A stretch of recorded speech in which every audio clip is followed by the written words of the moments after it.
Welcome to Not Milk Never Milk. Subscribe if you're lactose intolerant. You start by targeting the deepest shadow, not the whole face. After cleansing and primer, pick an orange or deep peach corrector that reads warmer than your skin. This cancels blue-green undertones. Dab very small dots with a dense synthetic brush or your ring fingertip on the inner eyes, nostril creases, and corners of mouth. Press, don't drag. Once done, gently tap outward to avoid streaks. Build in thin layers rather than one heavy coat, so the product blends naturally into deep skin. Next, you blend and lock the correction into place. With a damp makeup sponge, press and bounce over the dots to thin the layer without moving product. This preserves coverage and avoids patchiness.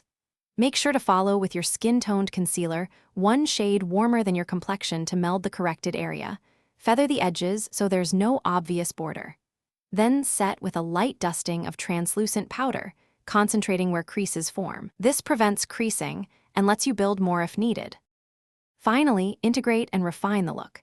Use a stippling brush to apply foundation with gentle, circular motions so the corrected spots disappear into the skin, then softly retap with a sponge for seamless texture.